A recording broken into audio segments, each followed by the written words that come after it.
494 words about Lord of the Rings, The Battle for Middle-earth. Published on my website, accordionsprout.com, 22nd of April, 2024.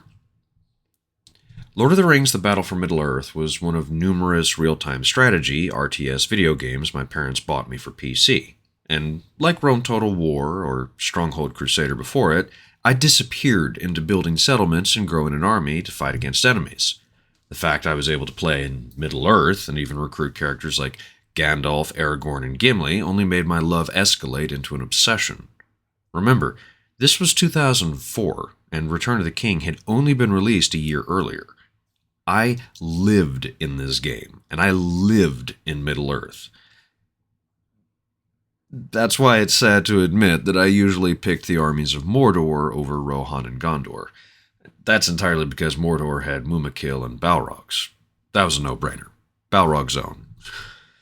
Being an RTS video game, I recognized the pattern of each playable party after a few runs, and it became clear that Mordor offered, above everything else, the quickest and easiest build.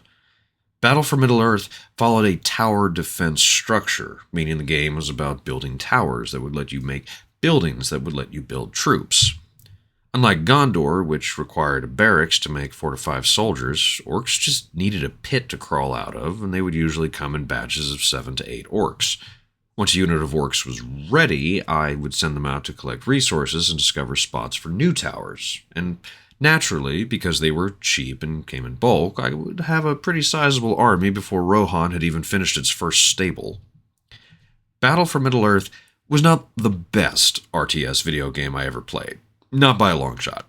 There were numerous graphics issues that caused problems to the underpowered PC I had access to growing up, and in terms of strategy, there was little else than simply throw dudes at each other until one side won. The main appeal was that it was one of thousands of LOTR-related merch that was peddled to me at a time when I was desperate to consume anything and everything about Middle-earth. EA games smelled blood, money, and I was a lemon to squeeze.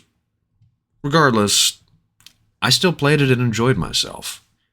Battle for Middle-earth afforded me a strategy puzzle, because as fun as Mordor was to play, and it was, I recognized the challenge in playing Gondor or Rohan. I recognized what structures needed to be prioritized. I learned which units were the most cost-effective. I learned the proper way to expand my territory through tower buildup. And, most importantly, I learned that Gimli was always a sound investment. RTS games in general, regardless of their quality, taught me how to compartmentalize resources and make decisions accordingly. Despite my lack of skills in mathematics, video games like Battle for Middle-earth taught me how to use and analyze datasets. Also, Balrogs. Enough said.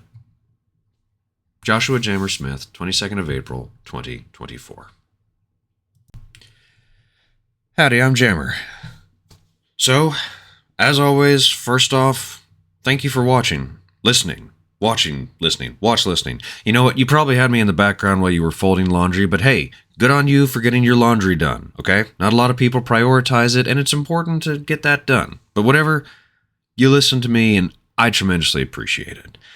I'm also going to try to go ahead and just get all the obligatory stuff out of the way. If you enjoyed this video, please do the YouTube claptrap, like, share, subscribe, all that shenanigans.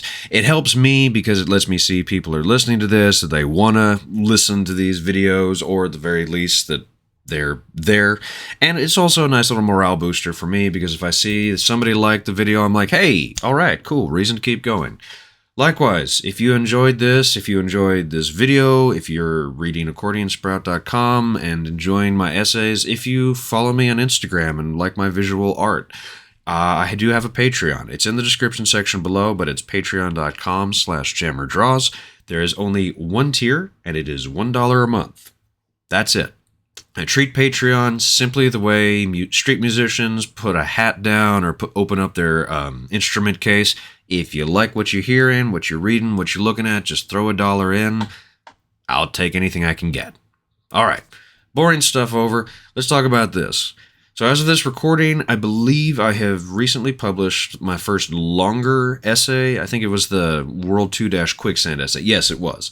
So I thought it'd be fun to hop back into an under 500 word essay, and also just because this game is one that honestly I don't see anymore. It's one of these little PC games that came out in the early aughts that sometimes it's one of those in memory. I was like, did that even really exist? And then I go over to my parents' house and I root around through some of my old stuff, and hey, look, there's the original box. This game actually did exist. And like I noted in there, this is very much a piece of merchandise that was very, very obviously connected to promote the Lord of the Rings movies. Like, I get it's kind of becoming a meme at this point. Millennials are heap dipping their nostalgia period for this film, but as somebody who was there, this movie was momentous, and so any variety of content connected to it was just like immediately attractive. And especially with this game, I played Stronghold Crusader, I played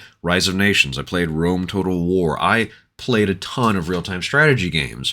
The idea that I could play a real-time strategy game set in Middle-earth, it was a no-brainer. I cannot tell you how quickly I convinced my mom to buy it for me. And she did, and then I spent way more hours playing this game than talking to girls that I should have, but what's important here is that I got to control a Balrog, and I mean, come on, how can you beat that?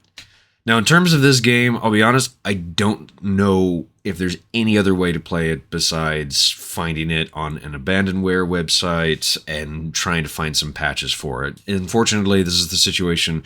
It's EA Games, and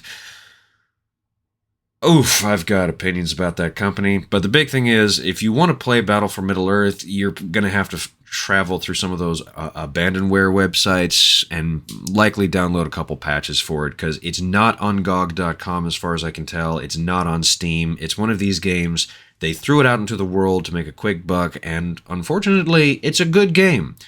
But it wasn't a good enough game, I guess, for a big company like EA to figure that they needed to keep it updated and available for players. But if you, the listener, know of a way to find it and to play it, please leave a comment section below for other people who do want to play it or who've never played it and, might want to try it on an afternoon. Because, like I said, it is not the best real-time strategy game, but it's still a pretty good game. And you get to control Balrogs and Ents and Gimli and stuff. It's rad. Try it out. Anyway, that's all I got for y'all. Thank you again for listening. I tremendously appreciate it. And hey, go play some video games.